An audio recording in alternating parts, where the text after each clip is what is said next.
in Norwich is like the sun is just beating down into my office right now. So if I start sweating, it's not because of the difficult questions. It's just because it's very hot here. We'll see. Yeah, that's very, very true. All right, a few then to kind of get us going here. So one actually from Mariette from 11FS, so our head of marketing. What lessons can the banking industry learn from the developing nations on how to help people manage their money? I mean, that's a really, really interesting one. Mariette, man, you went for like some serious stuff straight away. That's good. I was waiting for the horse-sized ducks, and she went straight in for developing nations and managing money. I'm thrown. Yeah, I think some of those will definitely be sort of coming. But I mean, from my perspective, I think the interesting thing that always people sort of look at when they look to Africa or India or any place where the financial services industry is essentially developing in a developing nation is that there was almost nothing there to start with. So the ability to be innovative and for mass adoption of different things in those spaces is always sort of paints a slightly false picture of adoption. Going from having nothing to something is like a huge adoption. And when you start looking at adoption of digital as a thing, when we've seen in nations like India when they've taken paper money out of circulation, there's lots of graphs that look at 10,000 increase in digital, but that happens because there was no alternative. So I think there's definitely things that people can do, focusing very heavily on education. Getting people to understand financial services is really as important as just giving them a current account. But no, I think there are definitely things that they can learn, but maybe not using it as a proxy for the impact that you're going to have. What do you think, Jason? What can we learn from developing nations? I guess, to build on your point, there are these leapfrog possibilities that when you don't have, when you do have millions of people who don't have a current account and you don't have landline infrastructure, and all of a sudden, new smartphones come along, then it leads companies and startups and banks in those areas to do first principles thinking, because there's not an existing hierarchy, an existing legacy to replace. So I think those are the interesting questions as to, if you were going to start on canvas, what do you do when when things are evolving? I think combined with the fact that digital banks are so much cheaper to run, which means that the floor for how much people have to earn and the revenue that you need from a customer to make a financial product sustainable gets lowered so far, means that there are now millions of people that are about to get next generation propositions, or are they just going to get digitized versions of what came in the West? So I don't know, it sets up an interesting dynamic that we don't see in other places. Interesting. All right, let's go to some of the ones that we've had over on Twitter then. Harris Ali or Ali Harris, not sure. Like, you can never quite tell with a Twitter handle, can you? So a question here: do you think the super apps trends in Asia is going to come to Europe anytime soon? Monzo has similar plans, and they call it marketplace banking. In Europe, we're seeing startups addressing niches. Is that going to change towards an umbrella app to provide multiple FS in one? I mean, I'd say the Monzo marketplace banking and super apps as quite different things. I mean, if you've ever used the super apps that you sort of see in Asia, it's not really about financial services. It's just everything crammed into one crazy sort of information architecture of an application. And financial services sort of is in there, but the financial services is usually in there at the place where it's relevant, rather than here's the bit where your balance and your statements and all those things are. So I'd say that's quite different from what Monzo sort of set out to do with marketplace banking. But I don't think we will. I don't know about you, Jason, but I don't think we're going to see super apps sort of coming to Europe, just because I think we've got very different dispositions when it comes to what is acceptable as an application and what is not. What do you think? I think that a lot of super apps in the East are effectively proxy operating systems. at the time, you could create a new layer on top of Android devices that actually started to bring in data and banking services and all kinds of additional APIs that meant that your mini app store that was running within, WeChat could provide essentially a mini app store and another layer of abstraction that just increased the services. So your phone gives GPS, and WeChat brings in banking and transactions and location-based commerce, and that additional level of services meant that on an open platform like Android, suddenly the thing took off. And I think that in the East, they then leverage that to say to Apple, you've got to accept this into the App Store, otherwise you're just not going to sell any phones, because this is the de facto way people do business. So I don't think Apple would allow that kind of play, an app store on their app store in the West, because they don't have to. Whereas in the East, I think they had to in order to get any kind of market penetration. So I think on one hand, you've got this app store within an app store, this operating system within an operating system, and I think that makes it very difficult to change elsewhere. I think the question about the marketplace as an aggregation, we talk about financial services unbundling and rebundling, and there's that classic PowerPoint presentation slide where you've got a big bank like Citibank or HSBC in the middle with all of these thousands of startups who are taking little pieces of their service. And that leads you to the question about, are we really going to have 100 different financial services apps on our phones? And if we're not, then are we going to have one app that actually brings all of those things in together like a supermarket? Not. I think it's a lazy way of approaching it, just to say we're just going to aggregate all of these financial services from other companies into one place. I think that we're much more likely to head towards something like we see in social networks, where a number of big players are very context specific and start to suck in a variety of different services around a specific context. So we've got LinkedIn for our work lives, we've got Facebook for our sort of family groupings, we've got Twitter to have that one-to-many conversation. And I think it's much more likely that we'll get to a point where we have an everyday finance hub that kind of builds those services in. But then there's a point of sale set of services. There's a medium long-term investment set of services. And those things should be integrated into a nice journey, rather than just scroll down through do I want a pocket money app and an ISA, and a pension and a mortgage? They don't kind of belong together. So I think the rebundling of financial services, and actually we're just writing a paper on this at the moment, is likely to be about along contextual lines, which means it's not about an infinite supermarket of products, but about things around services around a particular context, which will then see sort of rebundle financial services into a smaller number of players.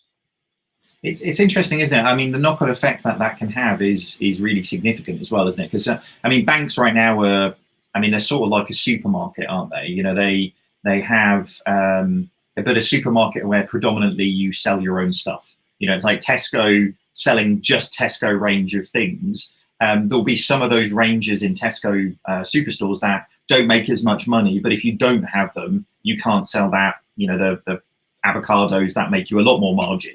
So it will be interesting at that point when banks are not the only people doing financial services products distribution, because as you say, they're embedded in end-to-end journeys and everything that happens there.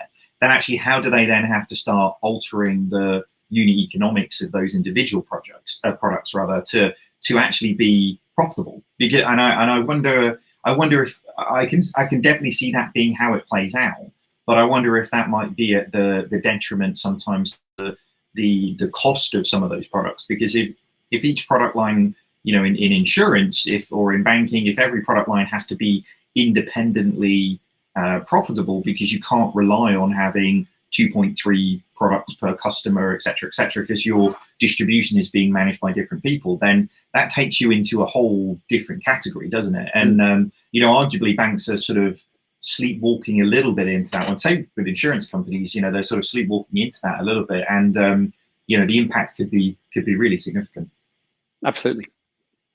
All right. I mean, I think we could probably talk about that one for another hour or so, if I'm honest with you. But great question there. Ali or Harris? Don't know. Confirm to us. That would be good. All right. So interesting question here. So Gareth Fall. So are you going to do a Jack Dorsey and allow all employees at 11FS to work from home forever?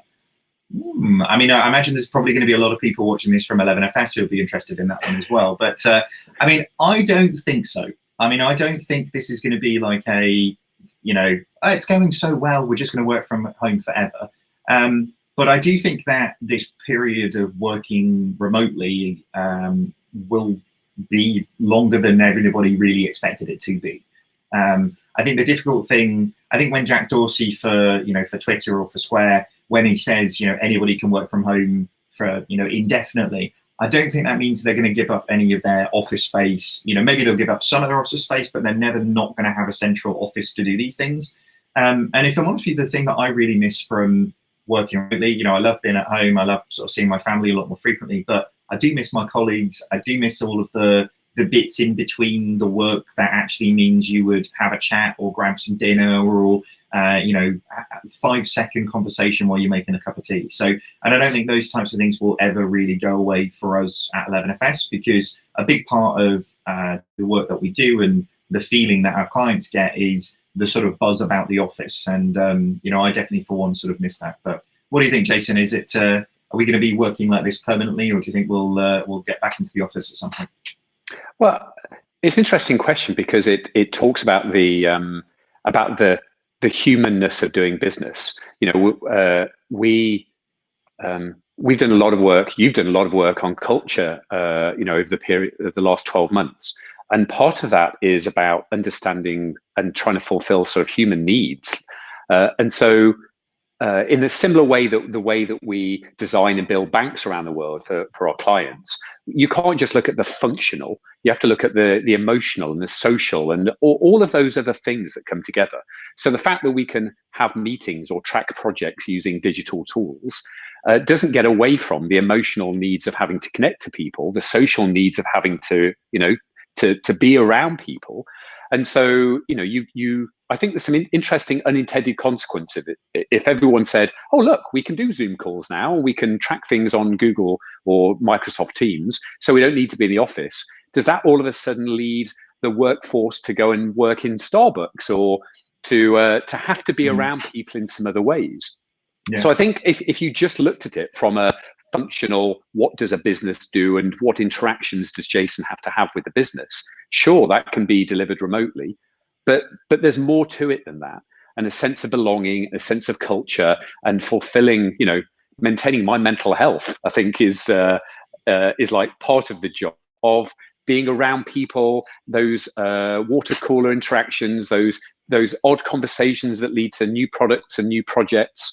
I think there's a lot that actually an office and a meeting place gives you, especially at the start of a new project for a client, that really needs you to be around.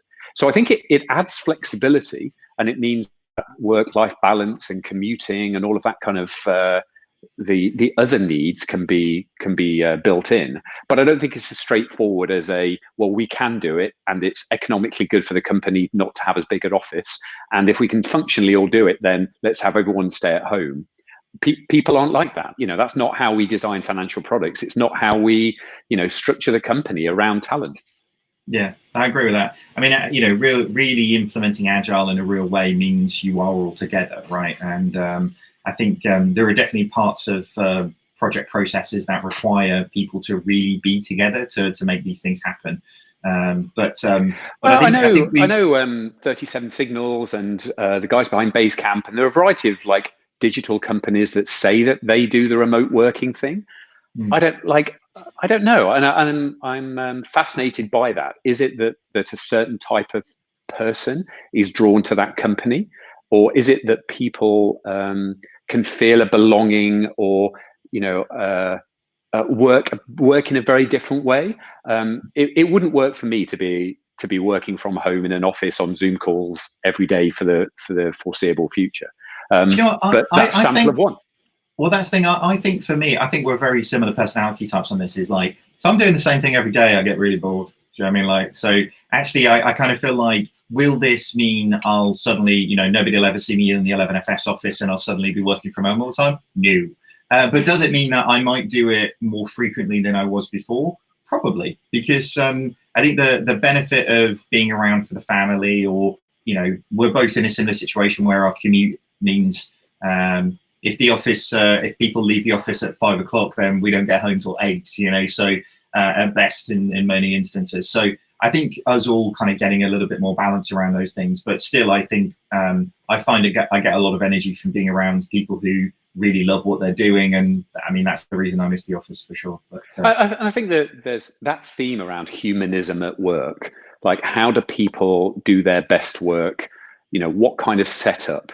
And if we look back to, I don't know, ancient tribes, or what are the size of groups that we work in, and how do we really like to we want our autonomy, we want to be involved in something, we want to feel meaning, we want to have a social element but also be emotionally invested, both in our family and where we work. And it's interesting how that sort of humanism, moving away from the factory turn up, crank the handle, clock in, clock out kind of world, like leads in a different direction, because we're kind of seeing that. But what does it mean when actually we're much more able to do a certain number of things digitally? When do we get together? When do we not get together? What's the balance there? And I think that's the interesting thing to find out. What is that new normal? Yeah, great. All right, question over on LinkedIn now. Ashley Griever, really, really interesting one. So great to see the quality content coming, blah, blah, blah, blah, blah. Flattery. Thank you very much. Question actually was, what's been your favorite moment in your journey at 11FS so far, Jason? What's been the moment you've really enjoyed? So many. I've loved going to different parts of the world. Working with the team over at Standard Chartered in Hong Kong was amazing. I've worked on creating new propositions in different places, but life for a Hong Konger is very different from life for a creating a proposition starting on Monzo in the UK. So working out there and seeing that come live. I think a lot of my most meaningful moments have been the creation and launch of new propositions. And when you see those cards being used out on the street, or you see an ad on a billboard in some far-flung country with something that you've really invested your sort of time and passion in, I don't think there's anything better. Yeah, that's a good one. Like I say, you always do these things for the impact that they have, don't you? And actually being able to see, and I think that's one of the things that we always really sort of err on delivery rather than strategy, because it's nice to kind of define what to do, but like you say, fundamentally getting those things into people's hands and really seeing it sort of come alive. I have to say, from my perspective, two sort of stand out, if I'm honest with you. The first one was, I was actually on holiday at this time, so it wasn't the fact that I was on holiday, but you, Jason. So actually, one of my memories is one of your memories, which is weird. So like, this is strange, because I was technically on holiday and I was getting it secondhand, but it was strange because I wasn't there. I was getting an update from you and an update from you, and it was the first transaction that happened on Metal.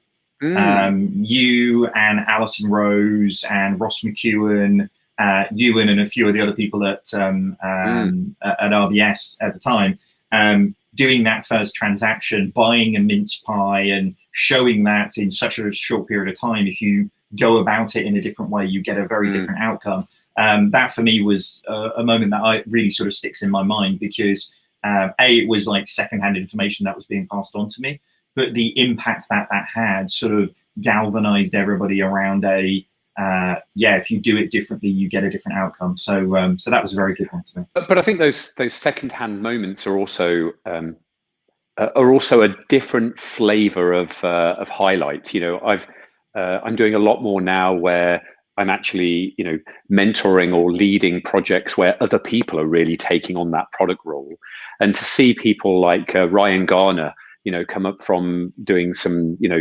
good solid research, but now he's just He's absolutely amazing when it comes to the jobs to be done work and the both the qualitative and the quantitative and leading new propositions.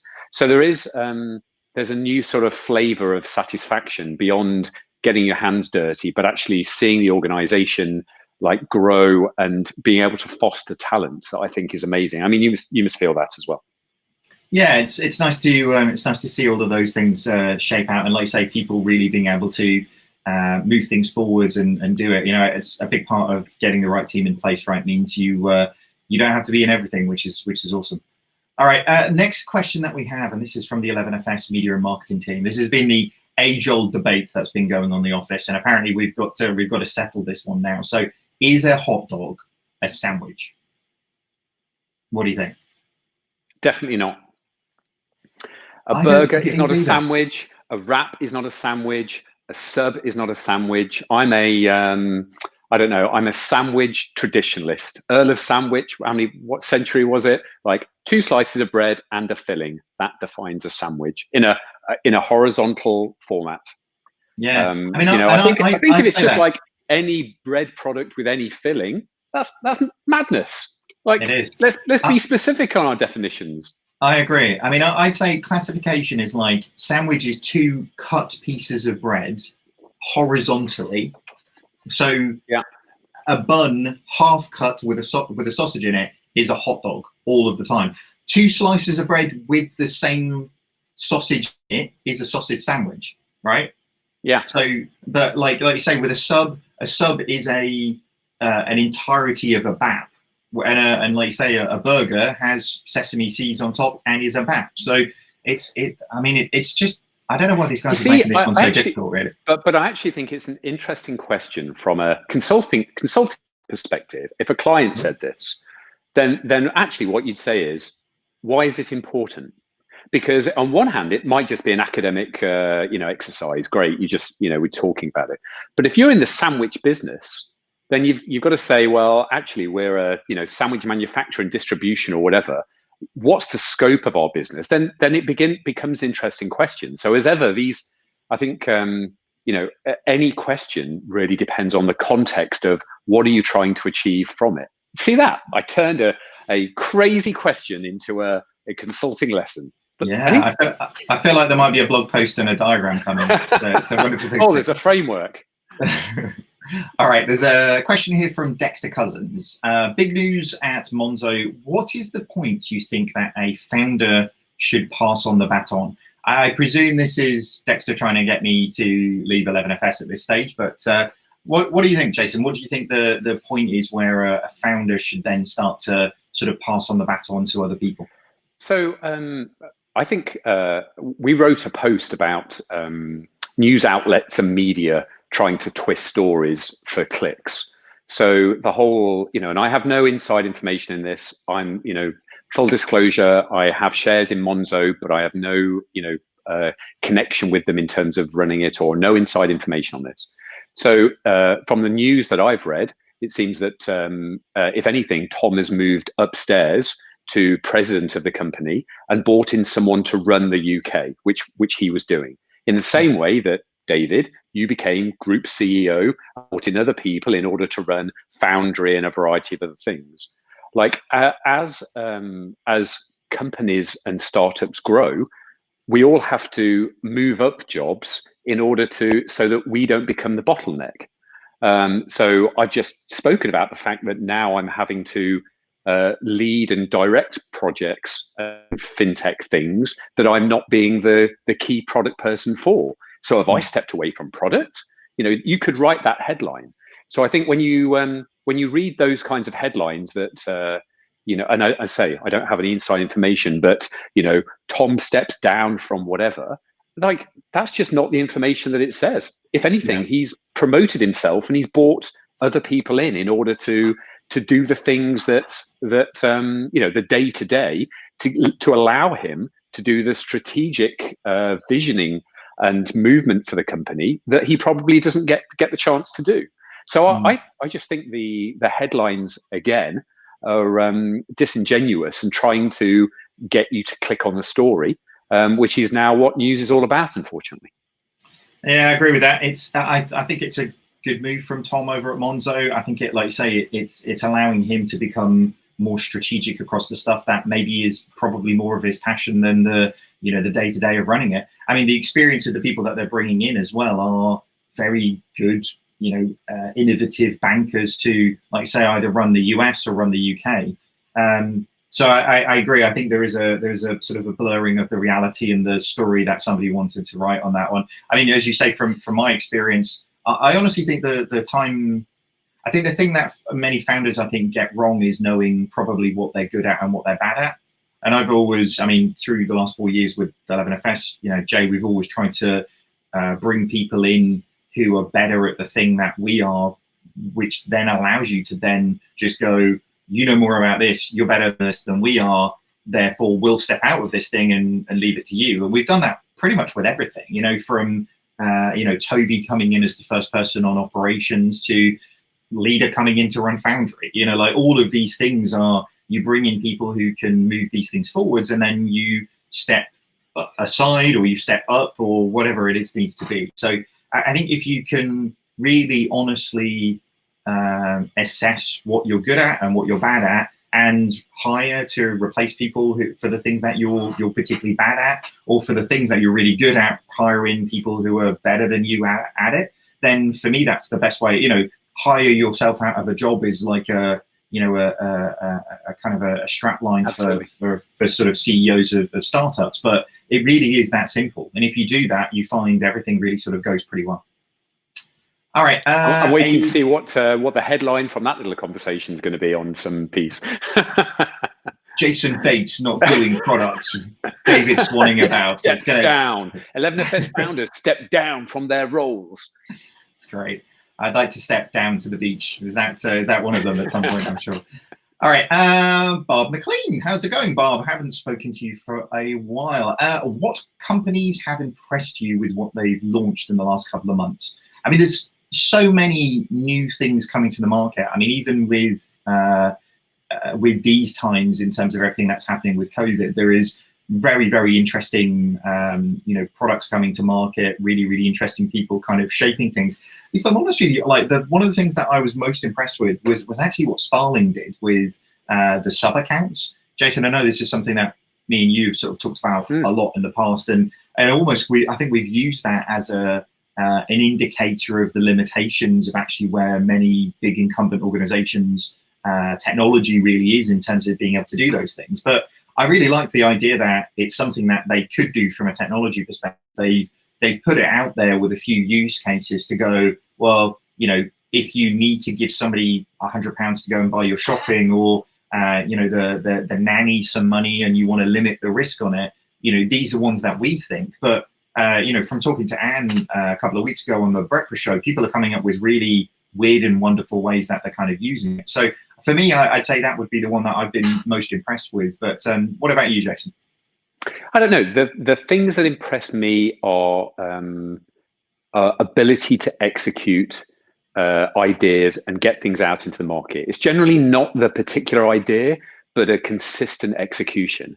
And much as it pains me to say, like Revolut just blow me away with their ability to execute. I mean, they've just done their, account for young people, and then next week they launch a new product. The next week they launch a new product. And while I'm not sure I see the coherency in the big product vision of what they're doing, they just boom, they just nail the execution all the time. Like every other week they seem to be launching something new. So I think it twists the question. It's not I feel like it's like can you point to a feature or a new thing that's super interesting? That just doesn't interest me as much as the machines behind the scenes that just that make these things happen so quickly. Like that's the be all and end all in the startup world. If you can execute faster than your competition and modify the thing you're executing as you go, you win. You just win. So I think that execution model of how quickly it goes from idea to mass market product is, well, I know I was talking to a guy who used to work at Google, and he was saying, people look at Google and they think it's amazing for its, for the technology and search engines and whatever. It's like the thing that Google, that its USP is the ability to execute technology at scale, to have thousands of engineers working and releasing through a torrent of updates on digital services like every day, and for the thing to stay up and working as hundreds of product teams are working. Like, that's the USP. It's not their maps, or it's not the ad stuff. It's like the ability to harness engineering at scale is what makes Google great. And I think the ability to harness or the ability to execute in a regulated environment with regulators, products that companies want that make money, is ultimately the thing that impresses me most. Yeah, I agree with that. It's, it's always an execution game, isn't it, in terms of what you can do. And I do think Revolut get a bad rap, but they do deliver almost every week. There's something new happening, and the fact that the scale, like you say, that they're doing it at, I know, different geographies and over in Australia and Singapore and the US, and they are reasonably relentless, aren't they? I think if I had to place a bet on which one of the challenger banks would be successful, 5 years from now, I'd put my money on Revolut, if I'm honest with you. Don't say that, dude. Come on. I know, but just because of exactly that point, it's because it is. This is not financial advice, anybody, but it's that I don't think it's not who I think will win. It's who do I think will definitely not lose, and those guys I think will refuse to lose, which is always a good way to go. All right, this one's going to be a tricky one, this one. All right, Raul, thank you for, Raul, you're on everything we do. We really appreciate you guys supporting us. Thank you so much. One time when you really questioned yourself in a professional context and overcame it. I'm glad you said professional context, because I was going to go all weird on that one. But so yeah, Jason, I've been really kind to you and gone first. It's like an interview question. It's like, tell me about your biggest weaknesses. Yeah, don't go flipping it and making it a strength now, okay? What's that one time you really questioned yourself and overcame it? I could jump in. I've got. I have. I do. There's a few. Okay. I think anyone who is working in a fast-paced, super growth business always has imposter syndrome, at some point or other. But I do remember doing. I did a fair amount of consulting work in the utilities industry, in power, in electricity. I remember being given a project that was like, I don't know, 2 years overdue, twice over budget. It was crazy. And I remember saying to the guy, like, I know nothing about electrical engineering. And this was a fairly deep, electrical engineering problem. And I ended up being in meetings where people were talking about modeling 3 winding transformers as two winding transformers operating in interleaved mode in a particular piece of software. And I'm like, I have no idea what you're talking about. And so I remember saying to the engineers in the room, I said, so is that important? And the engineer looked at me and went, well, it is to the Olympics, because we're talking about power to the Olympic Village here. Like, right, okay. So what, how would we go about this? So, and so, because a long story short, like, we got the project delivered, and that was one of the first times I realized that actually it's about the execution, and sometimes not so much about the detail, but about the how you go about it. But at the time, I remember going to the person who hired me and said, you had just got the wrong person. Like, honestly, I have no idea what, about this thing. And that questioning of, I think before that, I'd always thought that unless I know more or as much as anyone on the project doing that thing, unless I'm really, really deep in the details, then there's no way I can handle it. I think delivering that successfully led to growth in me. So I think a lot of those times where you really do question yourself, but manage to keep it going.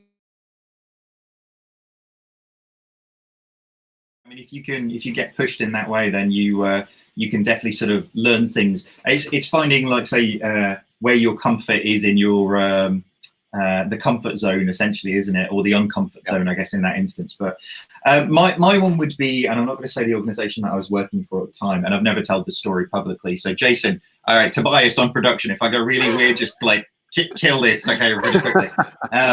The story will be, and the lesson that I learned, I guess. I'll start with the lesson that I learned. The lesson that I learned is I stick to my guns, like even if it like a detriment to myself in some instances, and I have to learn that and shape that because it was a time I was working client side for a big financial services organization, and new leadership sort of came in and decided that they wanted to spend a very significant amount of money on a strategy to understand the things that we thought we already knew and we already did.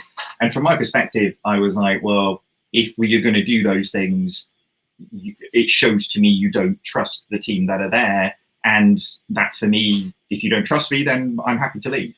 They did it and I quit. So actually, I think the thing that I really questioned on myself was, why was I not trusted to do that thing? But also, when I really questioned myself was like, just quit my job. Like that's but I did it in a way that actually for me is like, I think if you really believe in something, if you really, and actually if it's something that is a value, I really significantly value trust in people, because I think if you really trust in people, they take responsibility in the thing that they're doing and they really move it forwards. But yeah, so that was a learning lesson for me is if you say you're going to do something, you got to back that stuff up for sure. So all right, question over on LinkedIn from Claire Calmashan. Claire, two times in one day. Lovely to talk to you again. What is the most inspiring startup that you see at the moment, Jason? She adds apart from 11FS, so she did presume I would say ours, but I would have said somebody else, honestly. I don't know, actually. Have you got any in mind? Who inspires you? I think on the startup side of things, I think it's anybody. I mean, the difficulty is like the startups who are probably doing the most innovative things right now are so small that people wouldn't even know about them. I mean, I'm really excited about what I'm seeing sort of, Jamie and Simon Van Scalina and those guys doing with Fronted. That for me feels like it's the time where fintech starts to branch out into like real world problems, not just financial services problems. And it's great to see people independently that we've kind of come across that we really, really like, all getting together and building out something super, super awesome. But yeah, I mean, thankfully, I guess in terms of the community that we have, there are loads and loads of inspiring startups that are kind of out there. But Fronted would definitely be one of the ones that I'm really, really rooting for. I think that's a good shout. What inspires me, groups of people that are really passionate about what they're doing, that I like, who are improving the world as well as finding an angle.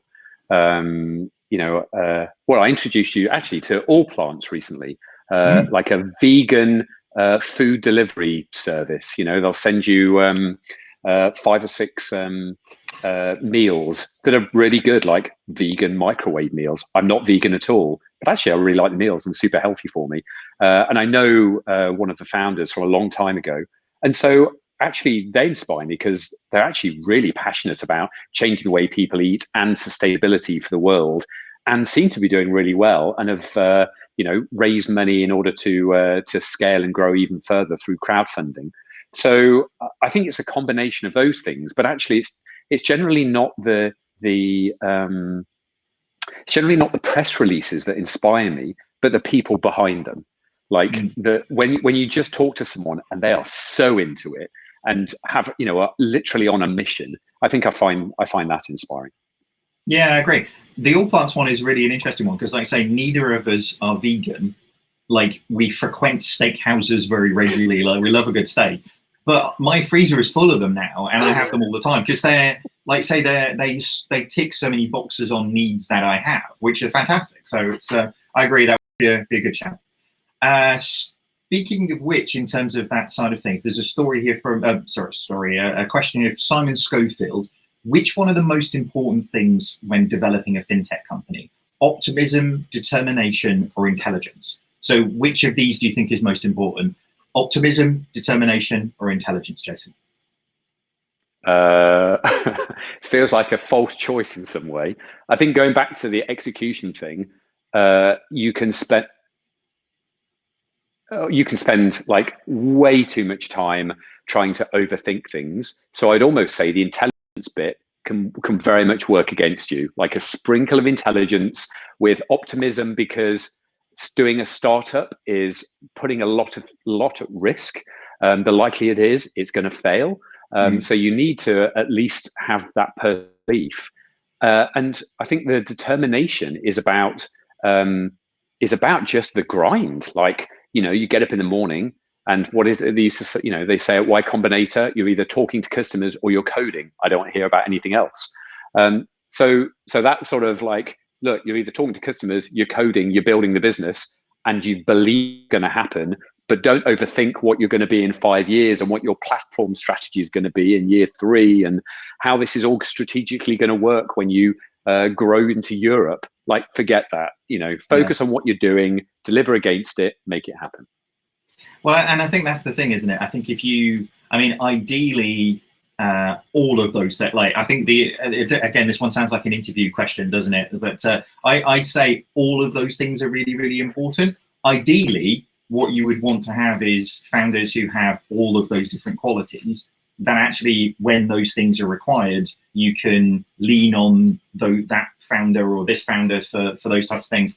I'd say, across 11FS as founders, I think we've got all 3 of those things in different quantities, which is great. And through those significant times when you're sort of building them through, then you really need to lean on one or the other type thing. So and it's, when we were doing our culture work, we were talking about the fact that any one characteristic that's unchecked becomes a pathology, becomes a problem.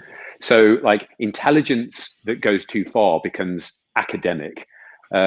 So the intelligence needs to be connected with like grit and execution. Like you can have that determination, but it's strong opinions loosely held. Like you can be determined until you're wrong, and then you need to just cut that thing go and move on to something else. And so and you need to be optimistic but connected with reality. If you're just living in this Pollyanna world of everything's, amazing, COVID, that's not really going to affect anything, we're going back to normal, that's a real problem. So it's the tension I find interesting there, that it's optimism while connected with reality. It's determination, strong opinions loosely held, and intelligence, but with a real bias towards execution. Agree. Yeah, no, balance is always a good thing on those things, isn't it? Definitely. And trying to get that sometimes is it's good to have other people to remind you of which one is important sometimes as well. So, all right. Mariette question: is Jason in a panic room? Yes, Jason. It looks like you're in. It's going to be far too hot in there if it's a panic room right now. But afraid not. I'm afraid I'm in my like study at home. When I moved in, it was all like these wood panels, so they're like they were like a dark brown. So we decided we'd paint it grey, which has given it a very like Bond villain thing. I obviously need a cat or something in order to make that work. Less grey t-shirts, so you don't blend in with the wall next time. That's true. But, I've gone very monochromatic. Indeed. All right, guys. Unfortunately, we've run out of time, and Tobias and everybody have a bunch of other things to go and kind of get into today. So what we will do, we'll wrap it up here. All the questions that we have today, we'll try and get back to people, or we'll pop up on another one of these and actually get back to you. But thank you so much for getting involved. Thank you so much for submitting questions. If you like this and do want us to do more of them, let us know, because I'll be honest, if you egg us on, we'll probably do more of these. So it feels like one of those YouTube things, doesn't it? Where it's like, smash that like button, give us 1,000 likes, and we'll do one again, Yeah, do that. All right, 1,000 likes and we'll do it again. All right, in the meantime, if you do want more of these live streams, if you hop over right now onto the 11FS LinkedIn page to join Sam Moore, the US Breakfast Show will be kicking off very shortly. He's going to be talking to Amanda Orson, who is really, really awesome over at Curve. But head over there and catch up on that, just in case you didn't have enough of that in your life. All right, guys. Thank you, everybody. Jason, thank you very much for being a good sport as well. Stay safe, everybody. Have a great day. Cheers.